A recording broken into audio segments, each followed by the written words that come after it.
Dergaon town উচ্চ মাধ্যমিক বিদ্যালয়ত চুৰিকাণ্ড। দেৰগাঁৱত দিনক দিনে বৃদ্ধি পাইছে চুৰি কাৰ্য ঘটনা। ধৰ্মীয় অনুষ্ঠান আৰু শিক্ষা প্ৰতিষ্ঠানতো চুৰে ধাৰাবাহিকভাৱে চুৰি কাৰ্য সংঘটিত কৰি আহিছে। এইবাৰ চুৰে দেৰগাঁও টাউন উচ্চ মাধ্যমিক বিদ্যালয়ত সংঘটিত কৰিলে চুৰিকাণ্ড। চুৰে প্ৰথমতে বিদ্যালয়ৰ খিৰিকী ভাঙি বিদ্যালয়ৰ 3টা স্মাৰ্ট টিভি বেটাৰী লৈ যায়। ঘটনাৰ সন্দৰ্ভত বিদ্যালয়ৰ কৰ্তৃপক্ষই দেৰগাঁও আৰক্ষীক অৱগত কৰাত ঘটনাস্থলীত আৰক্ষী উপস্থিত হৈ তদন্ত আৰম্ভ কৰি থকাৰ মাজতে এদিন বিৰতিৰ পিছত পুনৰ দেৰগাঁও আৰক্ষীক যেন এক প্ৰত্যাহ্বান চুৰৰ। বিদ্যালয়ৰ দুৱাৰ ভাঙি শ্ৰেণীকোঠাৰ পৰা 8খন চিলিং ফেন চুৰি কৰি নিয়ে। ঘটনাৰ সন্দৰ্ভত দেৰগাঁও আৰক্ষীক জনোৱা হৈছে যদিও বৰ্তমানলৈকে দেৰগাঁও আৰক্ষীয়ে কোনো পদক্ষেপ গ্ৰহণ কৰা নাই। দেৰগাঁৱৰ পৰা মাধুৰ্য বৰুৱাৰ ৰিপৰ্ট, মাই নিউজ এনি। প্ৰবন্ধ ঘোষণা কৰিছোঁ আমি। প্ৰবন্ধ খোলাৰ পিছদিনাখন আমি আহি ইয়াত যেতিয়া সোমাইছোঁ তেতিয়া সোমাই দেখিছোঁ যে আমাৰ 10ম শ্ৰেণীৰ এখন খিৰিকী আৰু এখন দৰ্জা সম্পূৰ্ণ খোলা আছে।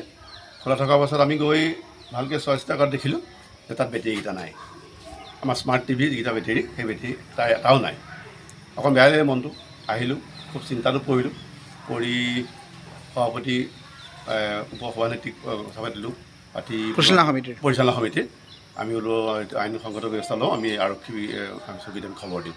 সেইবুলি তেওঁলোকক আমি খবৰ দিলোঁ আৰু তাৰ পিছদিনাখন তেওঁলোক আহি সম্পূৰ্ণ চোৱা চিতা কৰি তদন্ত কৰি আমাৰখিনি লৈ গৈছে।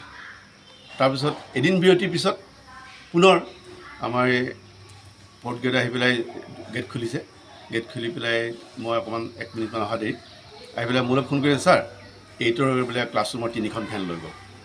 তাক আহি পেলাই চাইছোঁ, হয় দুৱাৰ ভাঙি 3খন ফেন লৈ গৈছে। তাৰ আধা ঘণ্টামানৰ পিছত অলপ আমাৰ ক্লাছ চলি আছে, স্পেচিয়েল ক্লাছ। আধা ঘণ্টাৰ পিছত আমি বোলো নাই 9 ৰুমটো খুলি চাওঁচোন, বা 9 ৰুমটো এনেকুৱা হৈছে। এতিয়া খুলি চাইছোঁ, এখন ফেন ঘূৰি আছে, লাইটটো জ্বলি আছে, কিন্তু বাকী 5খন ফেন নাই। 9ম শ্ৰেণীৰ 3খন ফেন আৰু এই 5ৰ 2খন ফেন সম্পূৰ্ণ তাত নাই।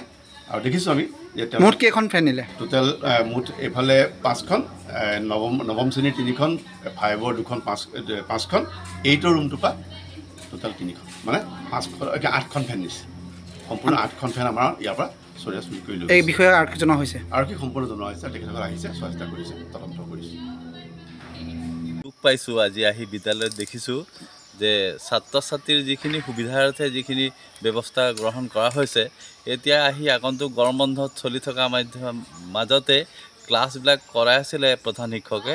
কিন্তু কি হৈছে যে এতিয়া আহি যিখিনি ইয়াত চুৰি কাৰ্যৰ কথা মই গম পালোঁ, অতিকৈ দুখ লগা কথা যে আমাৰ এই পিছপৰা অঞ্চলৰ ছাত্ৰ ছাত্ৰীসকলৰ কাৰণে যিখিনি ব্যৱস্থা হৈ আছে, এতিয়া আগন্তুক গৰম পৰাৰ লগে লগে তেওঁলোকৰ ক্লাছবিলাকলৈ যথেষ্ট অসুবিধা হ'ব।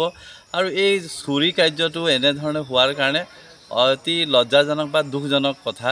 বিশেষকৈ বিদ্যা মন্দিৰত এনেধৰণে চুৰি হোৱা কাৰ্যবিলাক যাতে হ'ব নালাগে, তাৰ বাবে প্ৰশাসনিক ব্যৱস্থা যিখিনি পৰা যায় গ্ৰহণ কৰিব লাগে।